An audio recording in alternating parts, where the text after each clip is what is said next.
Now, now on Friday, he said something which the governor alluded to, which really reveals what he thinks about our country, about our people, about free enterprise, about freedom, about individual initiative, about America.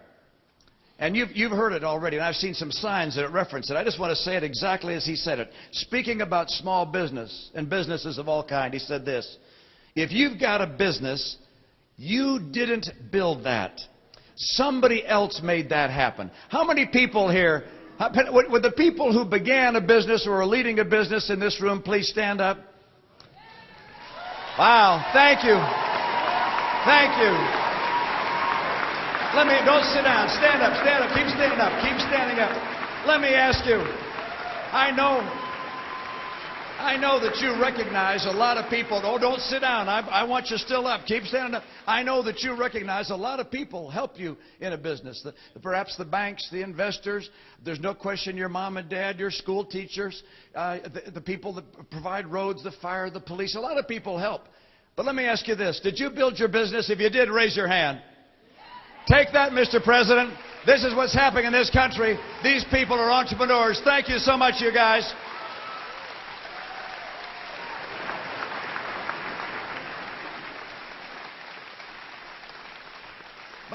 By the way, there are a lot of people in government who help us and allow us to have an economy that works and allow entrepreneurs and business leaders of various kinds to start businesses and create jobs. We all recognize that. That's an important thing. Don't forget, by the way, government doesn't invent those people out of thin air. We pay for those people with our taxes. We're paying for those resources that we receive. But to say what he said is to say that Steve Jobs didn't build Apple Computer, or that Bill Gates didn't build Microsoft, or that Henry Ford didn't build Ford Motor Company, or that Ray Kroc didn't build McDonald's, or that Papa John's didn't build Papa John's Pizza. This is the height of foolishness. It shows how out of touch he is with the character of America. It's one more reason why his policies have failed. It's one more reason why we have to replace him in November.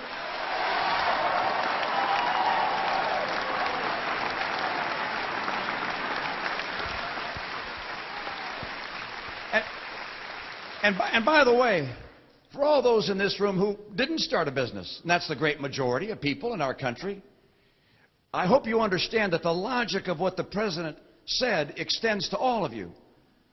Because what he's saying is that if someone has succeeded, if they've built something, he's saying they didn't really build it. No, it was the government. It was the government that takes responsibility. So for the student in school that works hard to get on the honor roll, that's not really them. That's their teacher that did that and the government that paid for it. And if somebody came here across the border legally and brought their family seeking a better life, their success is not due to them. No, they didn't build it. The government gets credit for that. And if a person in their job says, you know what, I'm going to work hard and get more skills, and I got a promotion. That promotion, oh, by the way, that's not yours. That's thanks to government. That's where this leads. When you attack success like this president has, you will see under this president less success. I will celebrate success, reward success, encourage it, help it in our kids and our families. We'll be a more successful and prosperous nation with more jobs and rising income.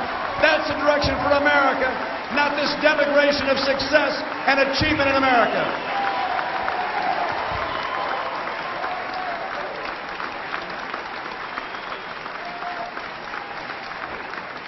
You know,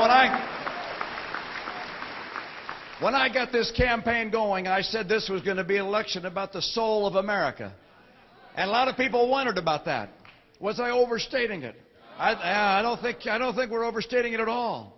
Because, you see, I go back to the soul of America having been established clearly in the voices of the founders who, when they wrote the Declaration of Independence, did not give credit for our rights to the government, but instead to the Creator where it belongs.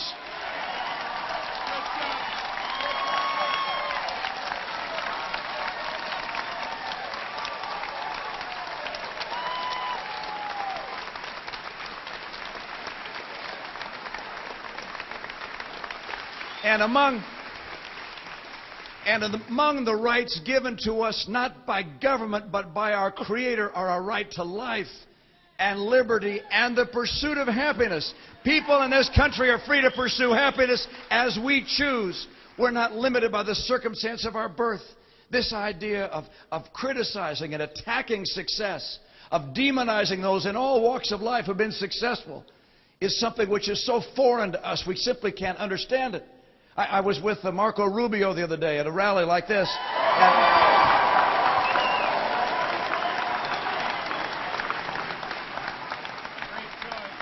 And he said, you know, he grew up in a pretty modest home in the Miami area, and he said around them were some spectacular homes, very successful people.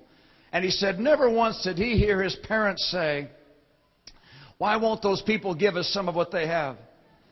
Instead, what they said was, aren't we lucky to live in a country where if you work hard and get an education and take a risk, someday you might be able to achieve that yourself. That's the way America works. That's the heart of America.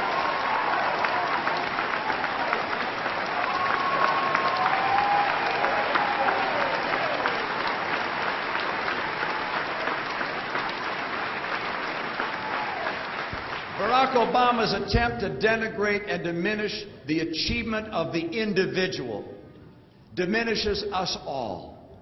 We all, of course, recognize the power of all of us working together. We're a united nation. He divides us. He tries to divide America, tear America apart.